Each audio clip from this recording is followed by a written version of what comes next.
Hello guys, my name is Kveta. I am from a student of Basic Chemistry on a first year in Pandit Nikiram Sharma Government College. Today I made a model on the topic thermal power plant. In this working is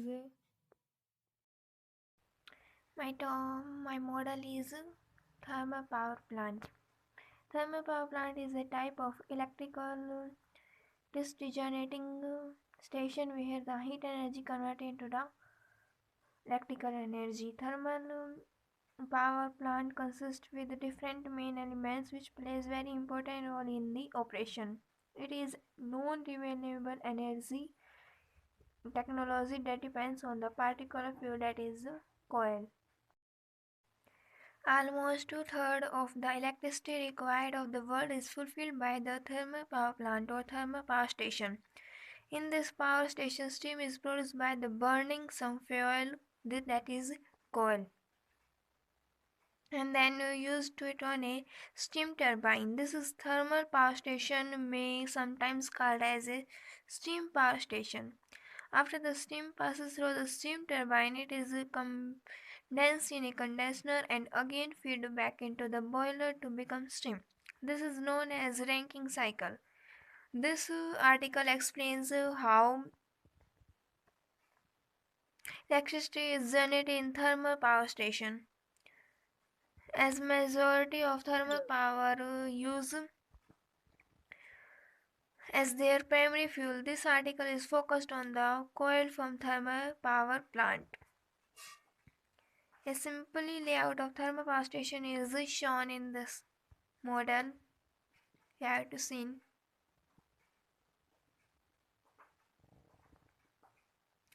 First, that is coal supply. It is the coal-based thermal power station. It is transported from the coal mills to the generating power station. Generally, bituminous coal or brown coal is used as fuel. The coal is stored in either dead storage or live storage. Dead storage is generally 40 days backup coal storage, which is used when coal is supply unavailable. Live storage is a raw coal bunker in a boiler house. The coil is cleaned in magnetic cleaner to filter out if any iron particles are present, which may cause wear and tear in the equipment. The coil from the live storage is first crushed in small particles, then taken into the pulverizer to make it in powder form.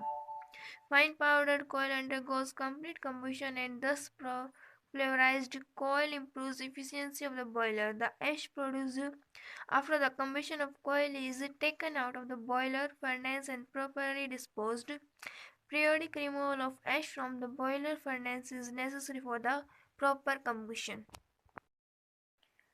And this is the boiler. The mixture of pulverized coil and air, usually preheated, is taken in the boiler and then burnt in a combustion zone. On ignition of the fuel, a large fireball is formed at the center of the boiler and a large amount of heat energy is radiated from it. The heat energy is utilized to convert the water into the steam at a high temperature and pressure. Steel tubes runs along with the boiler makes their way through the superheater, economizer, and a preheater. They finally get adjusted to the atmosphere from the this is the chimney. From the pollution is required. The steams are transferred to the turbine. This is the turbine. High pressure superheated steam is fed to the steam turbine, which causes turbine blades to the rotate. Energy is the steam is converted into the mechanical energy in the steam turbine, which acts as the primary mover. The pressure and the temperature of the steam falls to the lower value and expand in a volume and it passes through the turbine. The expanded low pressure steam is exhausted in the condenser. After the turbine, the steams are transferred to the generator and it can form the transformer and the electricity is produced.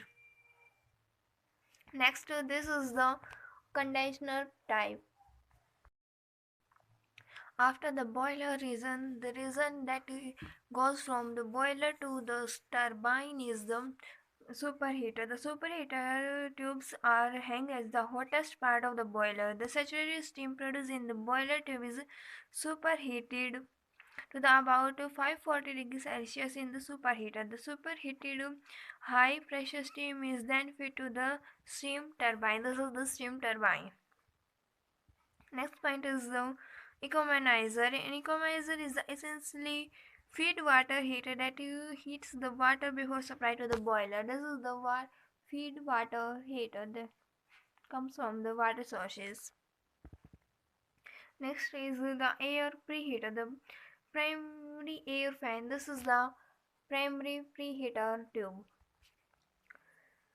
The primary fan takes up air from the atmosphere and it is then warmed in the preheater. The preheated air is injected with the coil in the boiler. The advantage of preheating the air is it is improves the coil combustion. After the boiler is on, the steams are backward. In the condenser, the exhaust stream is condensed in the condenser by means of the cold water circulation. Here, the steam loses its pressure as well as temperature is converted back into the water. Condensing is essentially because compressing a fluid which is in gas stage require a huge amount of energy with respect to the energy required in the compressing liquid. This condensing increases efficiency of the cycle.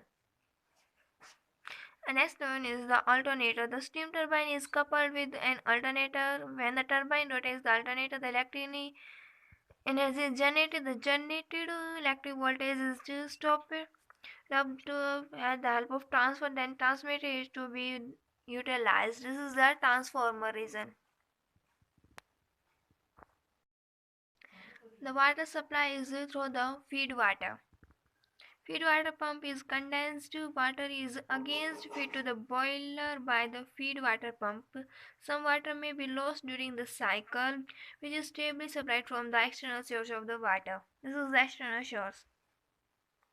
This was the basic working principle of the thermal power station, and it is typically possess more complicated design and the multiple stages of the turbine, such as the high pressure turbine, intermediate pressure turbine, and the low pressure turbine. Advantages and the disadvantages of the thermal power station. The advantage of the thermal power station is the first one is the less initial cost as compared to the water generating station. Next one is it requires less land as compared to the hydropower station plant. Third one is the fuel coil is cheaper. The cost of the generation is lesser than that of the diesel power plant. The disadvantages of the thermal power plant is first one the pollutes of the atmosphere due to the production of large amount of smoke. This is one of the cause of the global warming. Second is the overall efficiency of the thermal power station is less than the 30%.